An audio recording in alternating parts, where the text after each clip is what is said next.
Friends, இந்த TNPSC Indian polity கிளாஸில் நம்ம செஷன்ஸ் ஆஃப் பார்லிமெண்ட் பார்க்க போகிறோம். இப்போ பார்லிமெண்ட் அப்படிங்கிற டாபிக் எடுத்துக்கிட்டிங்க அப்படின்னா உங்களுக்கு 12th ஸ்டாண்டர்ட் ஸ்கூல் புக்கில் டீட்டெயில்டாக இருக்கும். அதில் நிறைய விஷயங்கள் இருக்கும். அதில் நம்ம ஒரு சில விஷயங்கள் மட்டும் இந்த செஷனில் பார்க்க போகிறோம். ஸோ சில டிஸ்கஷன்ஸ், அதாவது சில ஸ்பெசிஃபிக் டெஃபினிஷன்ஸ் மாதிரி நம்ம பார்க்கலாம்.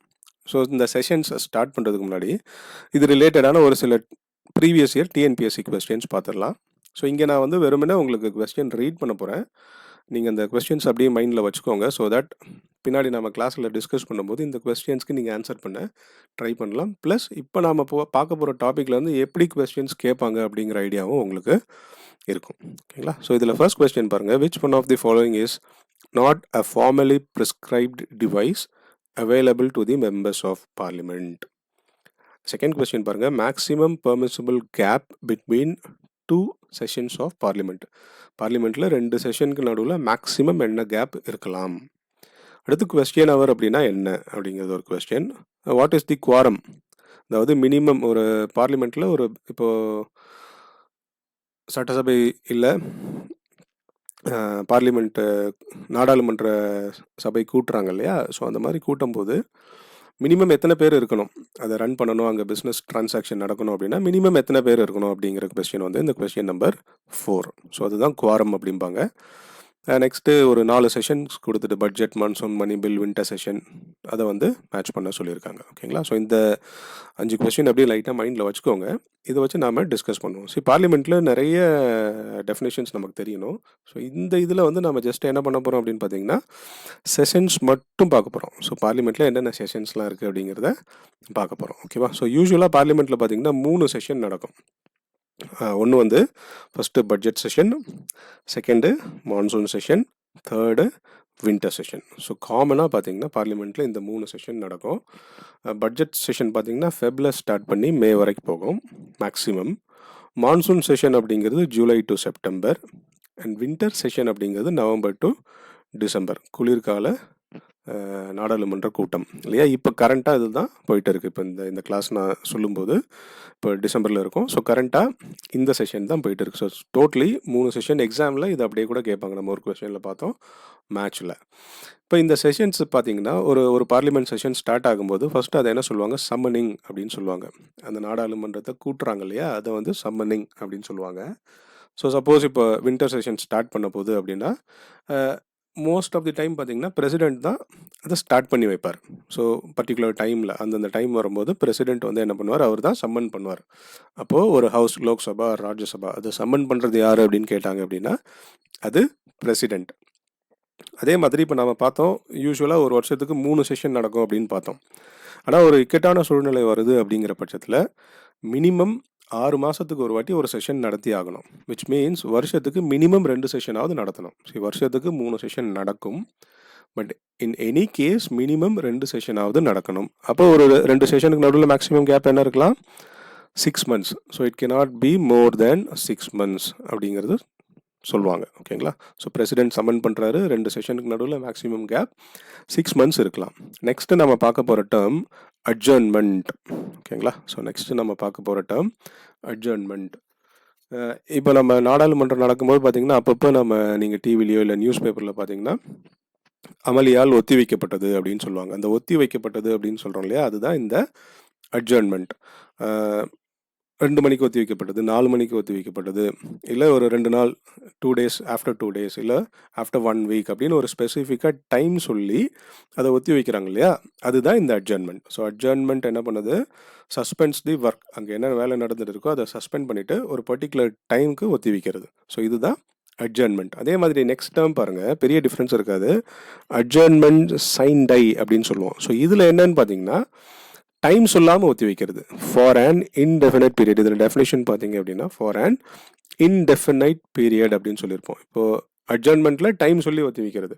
4 மணிக்கு ஒத்தி வைக்கப்பட்டது, 5 மணிக்கு ஒத்தி வைக்கப்பட்டது அப்படின்னு ஸ்பெசிஃபிக்காக டைம், இல்லை 2 நாள் 3 நாள் அந்த மாதிரி டைம் சொன்னால் அது அட்ஜர்ன்மெண்ட். டைமே சொல்லாமல் ஒத்தி வச்சா அது அட்ஜர்ன்மெண்ட் சைன் டை அப்படின்னு சொல்லுவாங்க. ஸோ இதுக்கு அடுத்த டேர்ம் பார்த்தீங்கன்னா ப்ரோரோகேஷன். இப்போ பொதுவாக இந்த அட்ஜர்ன்மெண்ட் சைன் டை அப்படின்னு இருக்கு இல்லையா, அது எப்போ சொல்லுவாங்க அப்படின்னா ஒரு செஷன் முடிய வரும்போது. ஃபார் எக்ஸாம்பிள் இப்போ இந்த வின்டர் செஷன் இப்போ போயிட்டு இருக்கு, ஒரு 27th இல்லை 28th இந்த வின்டர் செஷன் முடிய போகுதுன்னு வச்சுக்கோங்களேன். ஸோ கிட்டத்தட்ட அந்த டைமில் தான் ஸ்பீக்கர் என்ன பண்ணுவார் அப்படின்னு பார்த்தீங்கன்னா இந்த அட்ஜர்ன்மெண்ட் சைன் டையை எடுத்துகிட்டு வருவார். ஓகேங்களா? ஸோ ஒன்ஸ் அந்த அட்ஜர்ன்மெண்ட் சைன் டை எடுத்துகிட்டு வந்துட்டாங்க, டைம் சொல்லாமல் ஒத்தி வச்சுட்டாங்கன்னா, அதுலேருந்து ஒரு 2-3 நாளில் பிரசிடென்ட் என்ன பண்ணுவார், ப்ரோரோகேட் பண்ணுவார். ப்ரோரோகேட் அப்படின்னா என்ன அர்த்தம்னு பார்த்தீங்கன்னா அந்த செஷனையே முடிச்சு வைக்கிறது. ஸோ வின்டர் செஷன் முடிஞ்சிருச்சு அப்படின்னு நம்ம சொல்கிறோம் இல்லையா, அதுதான் ப்ரோரோகேஷன். ஸோ இதுதான் difference between adjournment and ப்ரோரோகேஷன். Adjournment அப்படின்னா ஒரு சின்ன ஒரு டைமுக்கு ஒத்தி வைக்கிறது. ப்ரோரோகேஷன் அப்படிங்கிறது அந்த செஷனையே முடிச்சு வைக்கிறது. ஓகேங்களா? ஸோ அதுக்கு அடுத்த டேர்ம் பார்த்தீங்கன்னா டிசல்யூஷன். இப்போ இந்த டிசல்யூஷன் அப்படிங்கிறது ஃபர்ஸ்ட் லோக்சபாவுக்கு பார்ப்போம். நம்ம லோக்சபாவில் 2 கேஸ் இருக்குது. ஒன்று வந்து பார்த்திங்கன்னா 5 இயர்ஸ் ஒரு பார்ட்டி வந்து ஒரு ரூல் வந்து 5 இயர்ஸ் கம்ப்ளீட் பண்ணிட்டா ஸோ ஆட்டோமேட்டிக்காக டிசால்வ் ஆகிடும். ஸோ இப்போ லோக்சபா டிசால்வ் ஆயிடுச்சு, அடுத்த எலெக்ஷன் வரும், ஸோ அடுத்த லோக்சபா அதுலேருந்து ஸ்டார்ட் ஆகும். அதுதான் அதோடைய மீனிங். இல்லை இடையில ஏதாவது ப்ராப்ளம் அப்படின்னா பிரசிடென்ட் வந்து டிசால்வ் பண்ணுவார். ஓகேங்களா? ஸோ அது செகண்ட். ஏதாவது பிரச்சனை வந்தது அப்படின்னா அந்த பாதியிலேயே அது முடியுது அப்படின்னா பிரசிடென்ட் வந்து டிசால்வ் பண்ணுவார். ஸோ ராஜ்யசபா பொறுத்த வரைக்கும் இந்த டிசல்யூஷன் அப்படிங்கிற ஒரு இதுவே கிடையாது. ஏன் அப்படின்னா ராஜ்யசபா பெர்மனன்ட் ஹவுஸ். ஓகேங்களா? Rajya Sabha is a permanent house. So அந்த இடத்துல டிசல்யூஷன் அப்படிங்கிற கான்செப்டே இல்லை. ஸோ இப்போ இந்த 4 term adjournment sine tie, ப்ரோரோகேஷன், dissolution அப்படிங்கிறது எடுத்துக்கிட்டிங்க அப்படின்னா இதில் adjournment and adjournment sine tie அதை யார் சொல்லுவாங்க அப்படின்னு பார்த்தீங்கன்னா லீடர் ஆஃப் தி ஹவுஸ். லோக்சபாவாக இருந்தால் ஸ்பீக்கர், ராஜ்யசபாவாக இருந்தால் சேர்மன். ஓகேங்களா? அதே மாதிரி ப்ரோரோகேஷன் அண்ட் டிசல்யூஷன் இந்த 2 விஷயத்தை யார் பண்ணுவாங்க அப்படின்னு பார்த்தீங்கன்னா பிரசிடென்ட். ஸோ எக்ஸாமில் உங்களுக்கு இதுக்கான மீனிங் கேட்கலாம், இல்லை யார் பண்ணுவாங்க அப்படிங்கிற மாதிரியும் கேட்கலாம். ஸோ ரெண்டுமே உங்களுக்கு தெரிஞ்சிருக்கணும். So adjournment, sine die, dissolution, prorogation. So அடுத்து நம்ம பார்க்க போகிற டேர்ம் என்னன்னு பார்த்தீங்கன்னா குவாரம். ஸோ குவாரம் அப்படிங்கிறது மினிமம் இத்தனை பேர் வந்து ஹவுஸில் ப்ரெசண்ட்டாக இருந்தால் தான் பிஸ்னஸை வந்து கண்டக்ட் பண்ணலாம் அப்படிங்கிறது தான் குவாரம். மினிமம் ப்ரெசன்ஸ் அப்படிங்கிறது தான் குவாரம் அப்படின்னு நம்ம எடுத்துக்கலாம். இது பார்த்தீங்கன்னா நம்மளுடைய பார்லிமெண்ட்டுக்கு 1/10 of the total members, 1/10 or 10%. நீங்கள் 1/10 அப்படின்னு ஞாபகம் வச்சுக்கலாம். இல்லை அப்படின்னா 10% of the total members. Okay, total மெம்பர்ஸில் 10% ப்ரெசண்ட்டாக இருக்கணும், இன்க்ளூடிங் தி ப்ரெசைடிங் ஆஃபீஸர், அதாவது ஸ்பீக்கரையும் சேர்த்து இல்லை சேர்மனையும் சேர்த்து 10%. ஓகேங்களா? அப்போ நம்மளுடைய ரூல் படி லோக்சபாவில் அட்லீஸ்ட் 55 மெம்பர்ஸ் இருக்கணும், ராஜ்யசபாவில் அட்லீஸ்ட் 25 மெம்பர்ஸ் இருக்கணும். ஸோ இதுதான் குவாரம். இப்போ நெக்ஸ்ட் டேர்ம் லேம் டக் செஷன். ஸோ அதை பார்க்கும்போதே நீங்கள் அண்டர்ஸ்டாண்ட் பண்ணிக்கலாம். இதில் லேம் டக் அப்படிங்கிறது என்னன்னு பார்த்தீங்கன்னா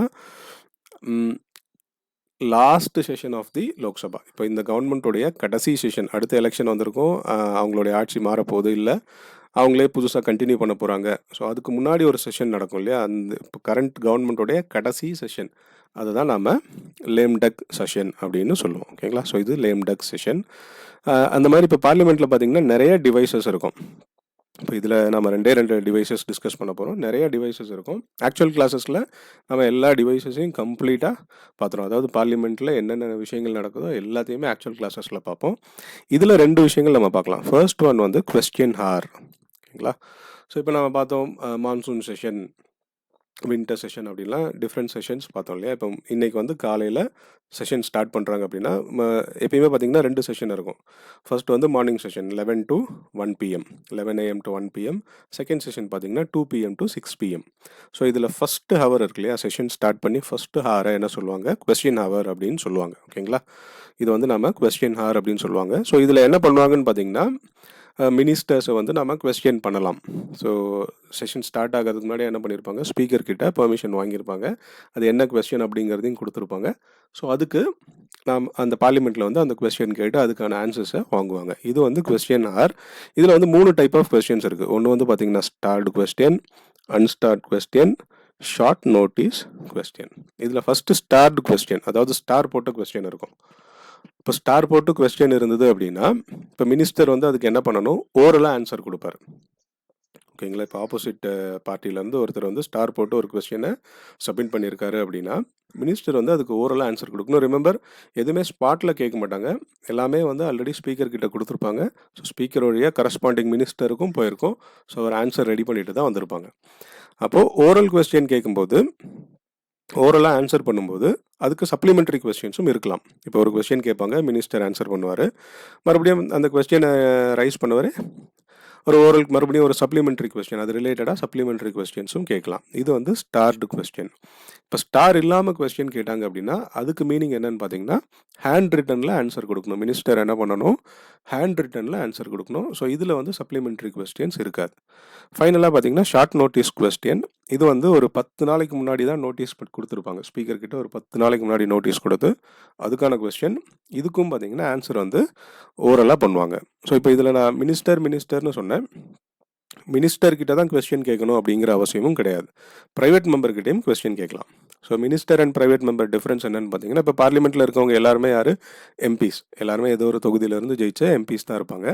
அதில் ஒரு சிலர் தான் மினிஸ்டராக இருப்பாங்க. Finance minister, defence minister, information and technology minister, law minister அப்படின்னு சில பேர் மினிஸ்டர்ஸாக இருப்பாங்க. மற்றவங்களாம் ரெகுலர் எம்பிஸ். அந்த ரெகுலர் எம்பிஸை தான் நாம் என்ன சொல்கிறோம், ப்ரைவேட் மெம்பர் அப்படின்னு சொல்லுவோம். இப்போ ஒரு சில ப்ரைவேட் மெம்பர் ஒரு சில டிபார்ட்மெண்ட்டை பார்ப்பாங்க. அப்போ அவங்ககிட்டையும் கொஸ்டின் கேட்கலாம். அதுக்கும் சேம் ப்ரொசீஜர் தான். ஸோ இதுதான் கொஸ்டின் ஹவர். ஃபஸ்ட்டு ஹவரை கொஸ்டின் ஹவர்னு சொல்லுவாங்க. ஸோ கொஸ்டின் ஹவரில் இதுதான் நடக்கும்.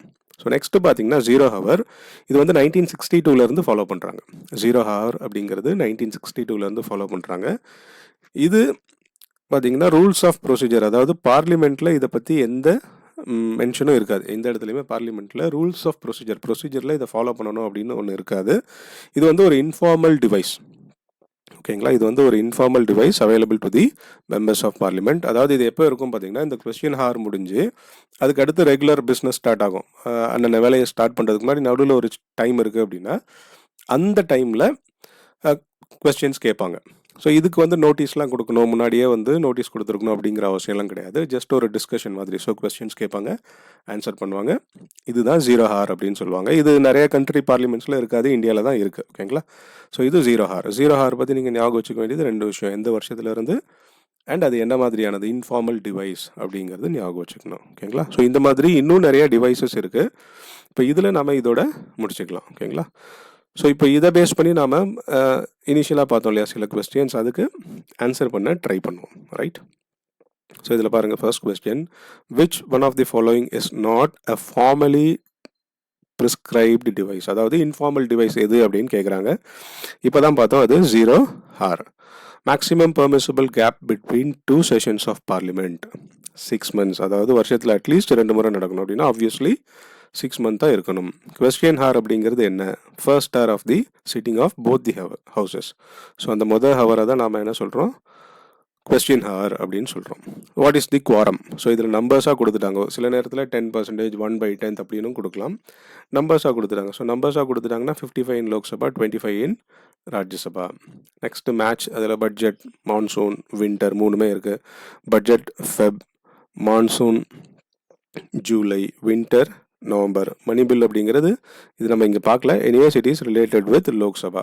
ஸோ இதை வச்சு நீங்கள் ஆன்சர் போட்டுடலாம். ஓகேங்களா, ஸோ இந்த மாதிரி பார்லிமெண்ட்டில் இன்னும் நிறைய விஷயங்கள் இருக்குது. அது நம்ம ஆக்சுவல் கிளாஸஸில் ஜாயின் பண்ணிங்கன்னா அதுக்கான எக்ஸ்ப்ளனேஷன்ஸ்லாம் இருக்கும். ஓகே ஃப்ரெண்ட்ஸ், அதே மாதிரி இப்போ நீங்கள் இந்தியன் பாலிட்டி டிஎன்பிஎஸ்சியில் இந்தியன் பாலிட்டியில் எந்த ஒரு எக்ஸாம், குரூப் 1, 2, இன்ஜினியரிங் சர்வீசஸ், இல்லை ஸ்டாட்டிஸ்டிக்கல் ஆஃபீஸர், எந்த எக்ஸாமாக இருந்தாலும் ஜென்ரல் ஸ்டடீஸில் இந்த இந்தியன் பாலிட்டிலேருந்து ஒரு 10% ஆஃப் தி மார்க்ஸ் வந்து டெஃபினட்டாக வரும். அண்ட் இந்த மாதிரி காம்படிட்டிவ் எக்ஸாமில் ஒரு மார்க்கோட இம்பார்ட்டன்ஸும் நமக்கு என்னன்னு தெரியும்.